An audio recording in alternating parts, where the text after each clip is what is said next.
எவன் கட்சி ஆரம்பித்தார் கவலையே இல்லை. 75 வருஷமா பல தலைவர்கள் நம்மளை எதிர்த்து பேசினாங்க. பகிரங்கமாக இந்த வேலையில் சொல்றாரு, நம்மளை எதிர்த்து பேசின அத்தனை தலைவரும் நம்ம மேடைக்கு தான் வந்தாங்க தவிர நாம யார் மேடைக்கும் போல. ராஜாஜி மூட்டை பிடிச்சி நசுக்குவதை போல் நசுக்கவே இல்லை. அந்த ராஜாஜி நம்ம மேடையில் ஏறி உதயசூரியன் ஓட்டு கேட்டார். பெருந்தலைவர் காமராஜர் நம்ம எதிர்த்தார்.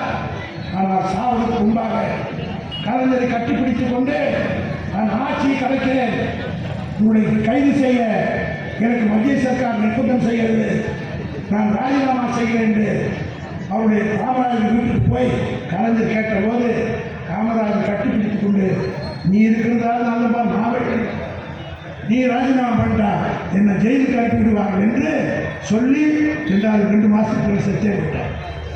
அந்த காமராஜர் இன்றைக்கு சொல்லுறேன் உயிரோடு இருந்தால் திமுகவோட மெம்பராகவே ஆகியிருப்பார். அதே போல எம்ஜிஆர் கூட நான் வெளிப்படையாக பேசுகிறேன். எம்ஜிஆர் மறைவதற்கு முன்பாக கலைஞரை சந்தித்திருந்தால் கட்சி அவர்களுக்கு ஒப்படைத்து தான் போயிருப்பார். ஆனால் தடுத்தார்கள், சென்றார்கள், பார்க்க விடாமல் சாவுக்கு கூட மாலைக்கு விடாமல் தடுத்தார்கள், சிலையை உடைத்தார்கள். இதெல்லாம் ஆரம்பிக்கும் மனம் திறந்து சொன்னார். எம்ஜிஆர் கட்சி ஆரம்பிக்கிற போது பக்கபலமாக இருந்த ஆனந்திரப்பன் கடைசி காலத்தில் தளபதியும் கலைஞரும் தான் இந்த நாட்டை காப்பாற்ற முடியும் என்று திமுகவுக்கு ஆதரவு தெரிவித்து விட்டார். அதே போல சீப்பா ஆதித்யநாத் நாம் கட்சி துவங்கி நாம் தமிழ் கட்சி துவங்கினார். கலந்து திமுக ஒழிப்பேன் கட்சி நம்ம கட்சியில் ஒரு மந்திரியை கட்சி என்ன செய்து போயிட்டார். மாப்போசம் நிச்சயம் ஒழிக்கிட்டே சொன்னார். திமுகவை வயிறு வலிக்க வலிக்க பேசுவார். அண்ணாதுரை ஒழிக்காமல் போகமாட்டேன். அவருக்கு நிற்க வச்சு ஜெயிக்க வச்ச கட்சி திராவிட முன்னேற்ற கழகம் உதவி அதாவது மேற்சபை துணைத் தலைவர் ஆக்கி எல்லாம் பண்ணோம். வரிசையாக எல்லா கணக்கு சொல்லிட்டேன். சொல்ல அறிவானத்தை கைப்பற்றுவேன், இதை செய்வேன் அதை செய்வேன் சொன்னவன்னா நம்மளெல்லாம் செட்டில் ஆயிடுச்சு. ஆக திமுகவை பொறுத்தவரையிலும் 75 ஆண்டு காலத்தில் எல்லா தலைவரையும் பார்த்து சந்தித்து வளர்ந்த கட்சி. ஒரு 17 மாதத்துக்கு முன்னாடி ஒரு குழந்தை நேற்றுக்கு சவால் கொடுக்குதுன்னா அதெல்லாம் கால சரி கொடுக்குற தூசுக்கு சவமா மதிச்சு தூக்கி போட்டு போயிட்டு இருக்குன்னு கவலைப்படக்கூடாது. நாம் நம்முடைய கட்சிக்காரர்கள் தொண்டர்கள் அனுசரித்து ஒரு சேர வைத்திருந்தோமையானால் மீண்டும் 7வது முறையாக திமுக ஆட்சி அமையும்.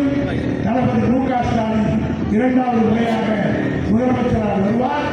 இந்த தொகுதியும் திமுக வெல்லும் என்று சொல்லி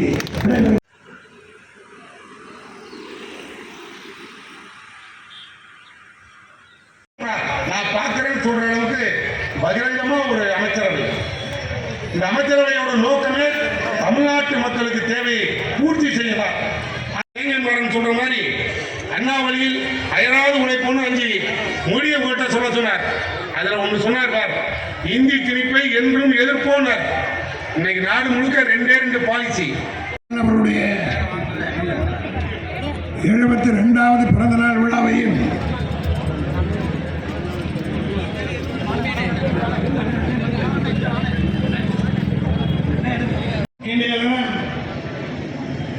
சிவகங்கை மாவட்ட ஒன்றிய கழகங்களின் சார்பில் சிங்கமணி அவருக்கு நான் நன்றி தெரிவிக்க கடமைப்பட்டிருக்கிறேன். காரணம், நான் நேற்றைய தினம் ராமேஸ்வரத்திலே பூத்து போட்டி உடைச்சார். எம்ஜிஆர் தொகுதியில் எம்ஜிஆர் போட்டியிட்ட போது 100க்கு 90 பங்கு ஓட்டு உதயசூரியன் தான் இருக்கும். காளை மாட்டு செலுத்தி கொஞ்சம் தான் இருக்கும். இப்போ காங்கிரஸ் சின்ன காளை மாட்டு